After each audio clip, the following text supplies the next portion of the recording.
Hello YouTube, today we're going to talk about selling your stuff. We all have things lying around the house that we bought thinking we were going to use and we never used it, or we're going to be moving or downsizing soon. We need to get rid of some items around the house. We don't want to necessarily give it away, but we'd like to get some sort of money for those items. And we want to do that as quickly as possible, but we also want to get as much money out of the items as we can. We want to maximize those profits. So today I'm going to share with you my experience doing that. I've sold thousands of items through Craigslist, eBay. You can check out my previous video on how to sell on Craigslist. I go through this step-by-step guide to how to clean the item, post it, and screen calls and actually sell your items. Today I'm going to talk a little bit more about Craigslist and why I like it so much. Also give you the option of eBay and then garage sale. I mean, traditionally most people would hold a garage sale, and I want to talk about whether I think that's a good idea or a bad idea. Now the first one is Craigslist, and my biggest pro is no fees. On eBay, you're talking about 25% in fees. I think it's about 10% on the listing fee or 12% that eBay takes of the final value. And then PayPal also takes a fee when the user pays you for the item. So you're getting double commissioned on those sales. It comes out to be, depending on the type of item, there's different pay scales, but it's about 12 to 25% depending on the item. And to me, that's a big chunk of the profit. So I prefer Craigslist because of that reason. Craigslist does not charge you to post items.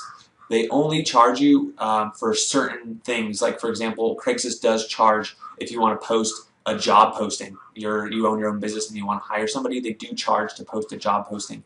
But as far as I know, if you're posting a room for rent or you're posting an item for sale, even a car, they do not charge you to post. Therefore, to advertise your item is absolutely free. And that's amazing to me that that still exists. So kudos to Craigslist for continuing to do that.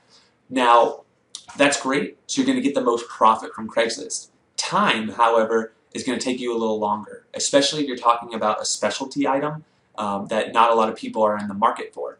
If you're talking about an iPad or a set of skis or snowboard or some other athletic equipment or a treadmill, typically I sell those within a week, because as long as you price them correctly, there's plenty of people every week looking for those items. Bicycles, they do not last long on Craigslist. If you post it for a good price, you will get rid of your bicycle very quickly. So for those reasons, Craigslist is great. Now you're probably wondering, why wouldn't I want to do Craigslist? Well, for one, you have to meet a seller, and sometimes you have to meet them at your house. A lot of people do not like to do that. What I recommend is meeting them in at a Starbucks or something nearby. But now you're talking all of this time to find a buyer, to meet them somewhere, to make sure that when you do meet them that they want to buy that item. It could be that they see it and they no longer want it. Now you have to meet a second person. There's also other risks involved with making sure you're not getting counterfeit money, making sure that the seller is legitimate, things of that sort. eBay, the big seller to me is the huge audience. You can ship nationwide, you can ship to the world. I don't recommend shipping to the world because shipping costs can get crazy when you ship out of the United States if you live in the United States. So I typically limit my my purchasers to only buy if they live in the United States. Now I never have to meet the person.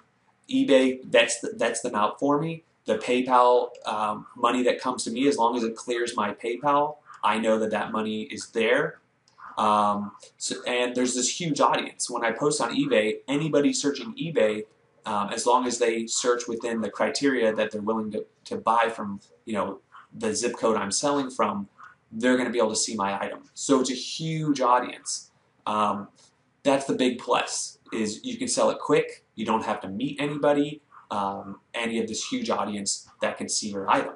Now the con to me are the fees, as I mentioned earlier in the video. About 10 to 20% in fees.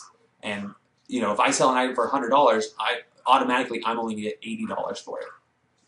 The other con, if you're not used to shipping, you're probably going to pay extra for shipping costs. Now, if you do your research and you're used to shipping things, you can ship things fairly inexpensive if you know the best way to ship something, depending on how much it weighs, how big the box is. All those things can factor in the shipping. Typically, you would add the shipping cost to your item, so that's not going to be a loss to you. But I've had people sell things on eBay, and they didn't realize that it was going to cost twice as much as they thought to ship. And guess what? You have to either cancel the item, and the person might give you a bad review, or you got to eat the shipping cost, meaning you take the loss on the shipping cost. So for that reason, if you're not familiar with eBay, I wouldn't necessarily go to eBay immediately. Or if you are, make sure you do your research. It has some pros and it saves you some time, but the cons you want to be aware of is the commission, the shipping costs, and also be wary about returns. The person isn't going to be able to see your item.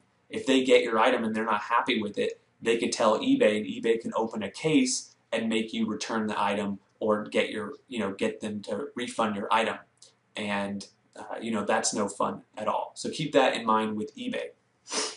What items I like to sell on eBay would be cell phones that are fairly new, because a lot of people lose and break their cell phones, so they're always on the market for cell phones and electronics. So in that way, I think eBay is great. Kind of to add on to that, when you're selling electronics on Craigslist, I feel like those are more theft targets. So if you're selling a PlayStation 3 or you're selling the new iPhone, you're more likely to get somebody who might rip you off, because that's an easy thing for them to just grab and run. Garage sales. Now, I've done a garage sale a couple of times, and for the most part, you get a lot of people who want to bargain. So you're not necessarily going to get the top dollar for your items. But let's say you're moving and you just got a bunch of $10, $20 items, and even if you sell them at 50% of what you could sell them for on Craigslist, you're still going to make maybe $100, $200 in a day, and that might be better worth your time than having to individually meet people for each item. Just let's take an example. You have a bicycle, you have a 32-inch LCD screen TV, you have a treadmill, you have some clothing, you have a couple of appliances you no longer want, like a blender and a microwave, but they still work.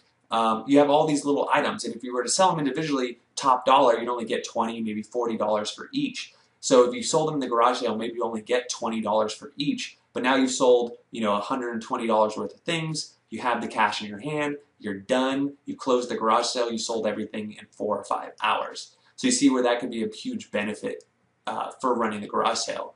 But like this video says, if you want to maximize your profits, you're way better off individually listing the items. I know people who go to garage sales, hand pick out the items they know they could sell for more, and then go and sell them on Craigslist. So you could be losing out on profits by having the garage sale.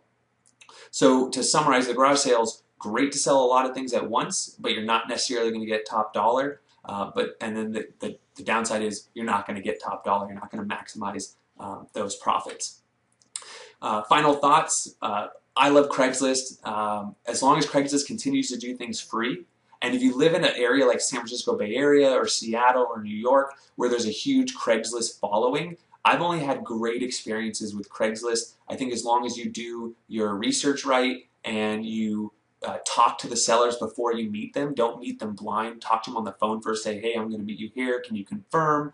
And make sure they don't sound scary at all, and make sure they don't sound like they're not legitimate.